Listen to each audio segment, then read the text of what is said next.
I don't typically do this. This is a really rare thing, but I was inspired to do a live video because I have an Instagram feed that's all adoption stuff. And I like to call it posting snarky stuff, but it's just opinionated, but based on facts about adoption. So I have been interacting with this woman who is seeking to adopt. And she confided in me that she's just kind of started looking into this for the past couple months, but they haven't really educated themselves on adoption, on all of it, and still actively looking to find someone to do pre-birth matching with, which I believe is completely coercive. So somebody sent her a children's book that is one that you would read to an adopted child. And the book is called We Belong to Each Other.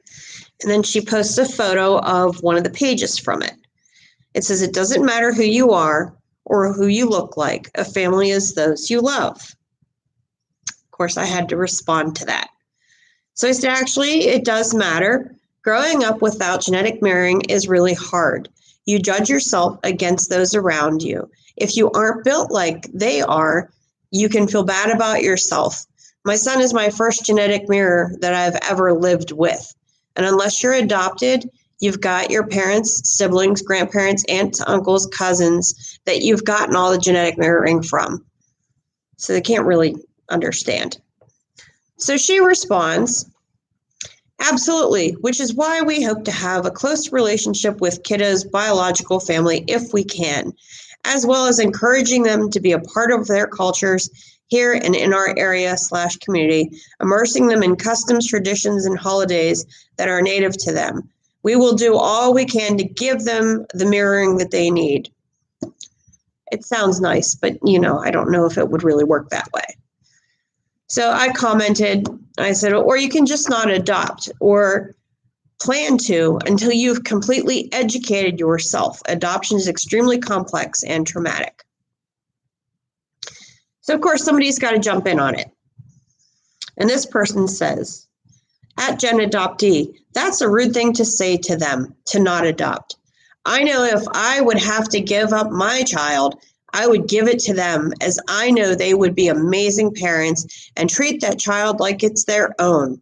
I'm sorry your experience was traumatic, but not all are.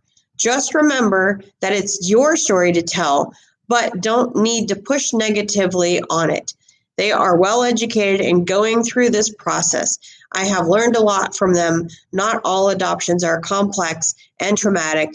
Some have a beautiful ending to it." Again, there's that false narrative. And I'd like to point out that this person that I'm originally talking to has told me they've only been considering adoption for 2 months. So how educated can she really be on it? Anyway, I responded to her, "Unless you're adopted, you will never understand, and I speak the truth. And there is a lot about adoption you obviously don't know, so please stay in your lane." So here comes the response to that. "I'm sorry, but I won't. You can speak your truth, but it's not the truth for everyone. I'm sorry if you feel hurt by either the fact you were put up for adoption or the fact that your adoptive parents didn't treat you right. Either way, it's your story, not everyone else's, and I'm in my lane. You're totally out in left field. My mom was adopted," obviously this makes her an expert, "and I never knew until later in life. She told me it didn't affect her since her parents treated her as if they were her own. I am planning adoption in a different way. I plan on telling my child at an early age, so it doesn't make it a more bigger life event. Unfortunately, I won't know the adoptive parents, but I'm prepared for questions and being able to answer as much as possible. I have a few questions for you since you're going to act like this. Why follow someone's account and tell them not to adopt when they would be going to a loving family when you don't know them? Were you not loved by your adoptive parents? Did they hold a secret to you as you were adopted? Or are you mad for being adopted? Or do you just wish you were told at an earlier age rather than being an adult? Or if you found out on your own? Those seem like a lot of assumptions to make to me. Yes, they're questions, but they're definitely leaning in a certain slant. Would you agree? You seem like you have a lot of anger towards adoption. There it is again. I'm curious as to why. And please, again, I'm sorry for what's happened to you. Might have been bad, but not everyone's experience is. You need to write your own story as your own book and not write your story for everyone and shove it in their book.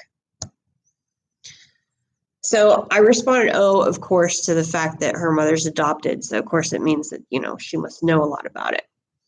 And then I said, you want to learn where I'm coming from, all you have to do is go through my content.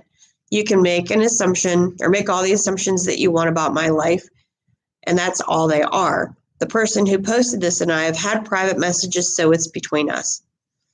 And she said, I don't assume, because the first 3 letters of it is ass. And I don't like or want to make myself look like one by making assumptions about you, hence why I asked.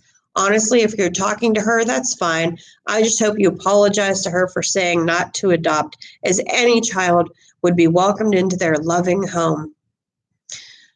I'm sorry for your experience with life, but just remember it's not everyone's story but your own. You can continue to have negative energy and hatred towards life, but will it solve anything? Life is about experiences. You may have experienced pain, but it's your choice in life how you move forward with that experience. Wishing you nothing but the best in life, and hopefully your pain will heal in time.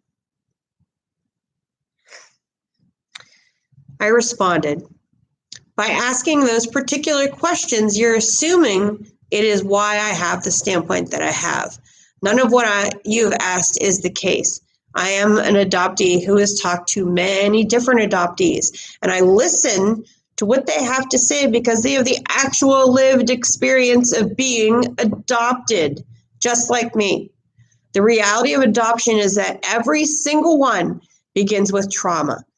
Any baby or child removed from their parent, no matter the reason, experiences trauma, and that is a fact that I will not argue about, because anybody can Google that and find articles about it. So the whole basis for the adopted family begins in trauma.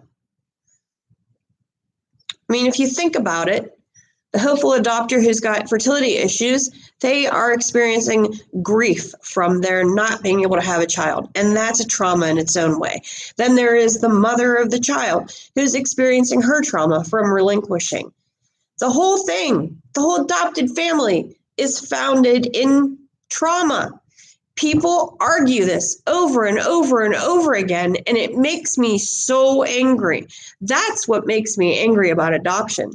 Not adoption itself. Yeah, the whole system is screwed up and needs to be fixed or something, or changed or abolished, completely redone.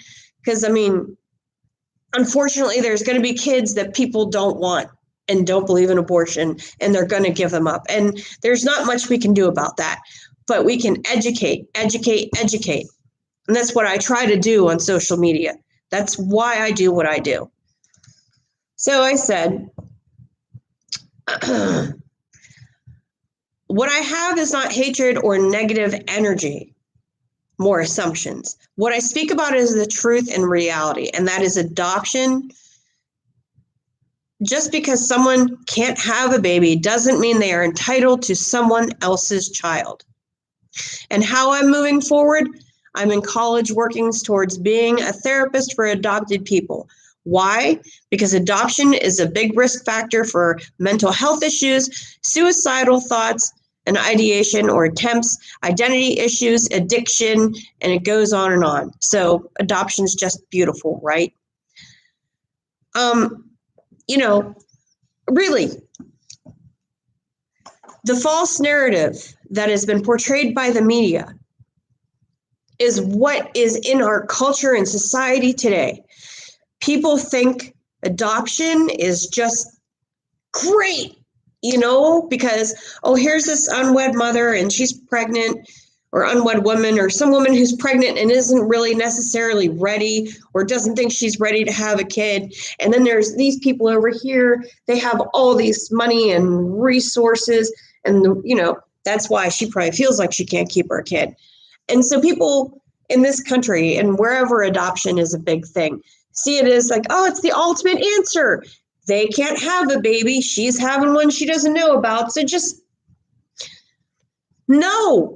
Where is the thinking in this? Where is the thinking about the kid, the child that's going to grow up to be an adult, that has felt their entire life as if they did not belong anywhere because they don't look like any of these people that they are related to, or there's no, in my case, closed record, so I didn't know anything. My whole life, I grew up feeling angry at my birth mother because I felt like she didn't want me.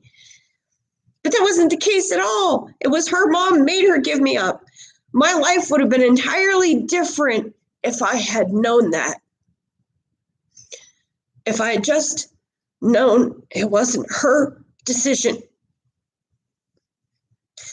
Adoption is not beautiful. It's not the answer to an unwanted child. It's not the answer for people who want a kid.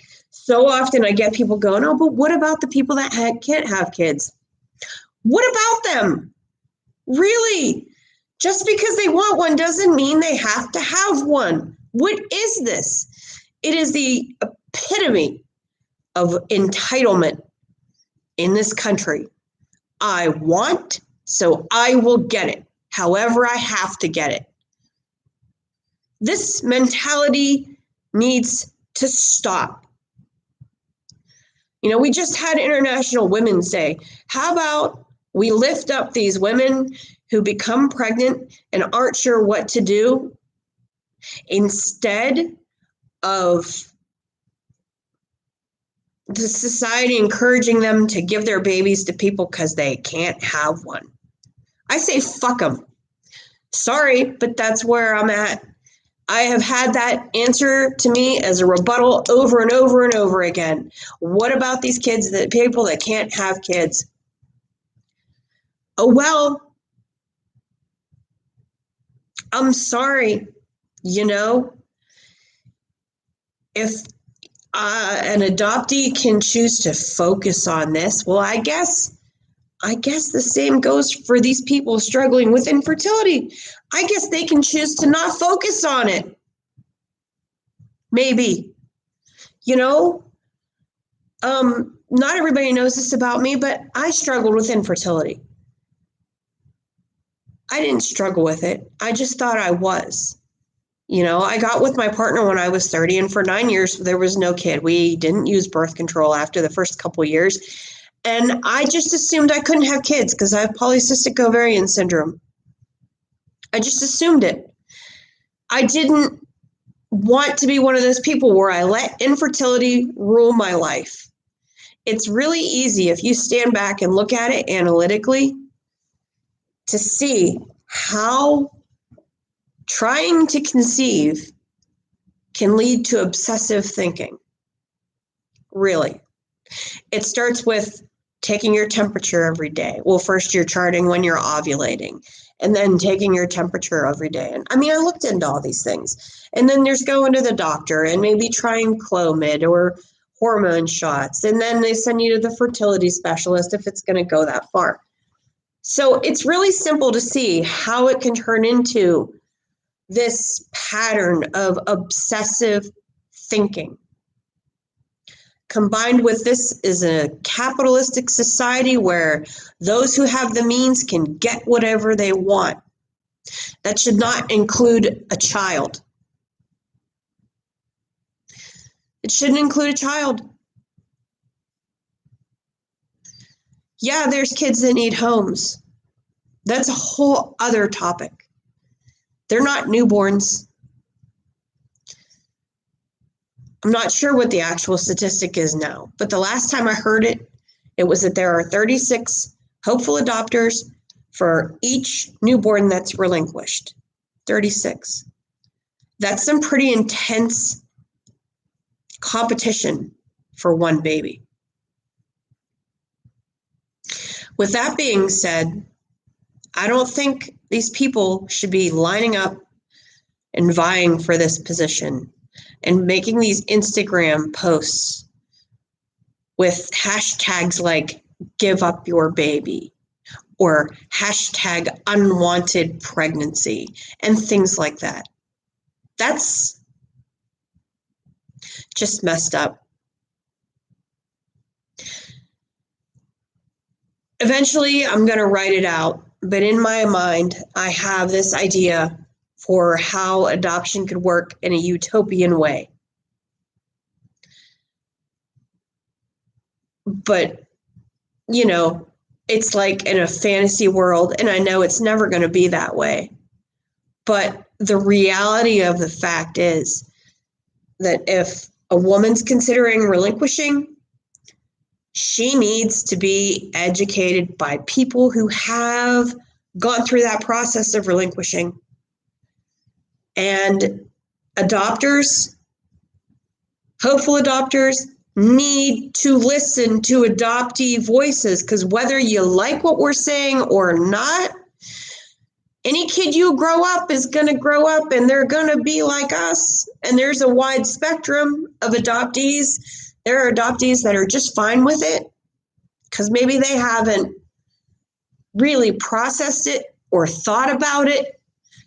I was there.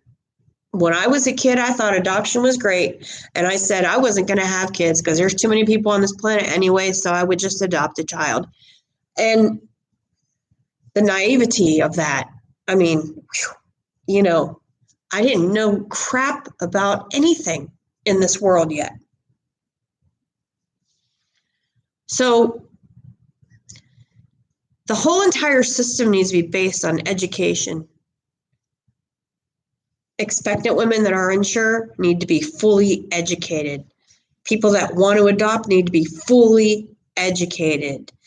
And agencies need to stop with whatever coercive practices they may be using that they don't think are coercive, but are very subtly coercive. So that's my rant for now. I have just gotten this response from hopeful adopters and adoptive parents so much with this assuming that I had a terrible experience. I didn't. I had a pretty good family. I got exposed to culture and travel and things that I wouldn't have if I'd have been kept by my family. But it doesn't erase not knowing my mother. It doesn't erase not growing up with the people nature intended me to grow up with. You can have the best adoptive family ever. It doesn't undo any of that. You still have to grow up and live your life knowing your life could have been entirely different. Not, for better or for worse, but adoption does not guarantee a better life, just a different one. So I'm going to get off my soapbox now. Have a good rest of your day.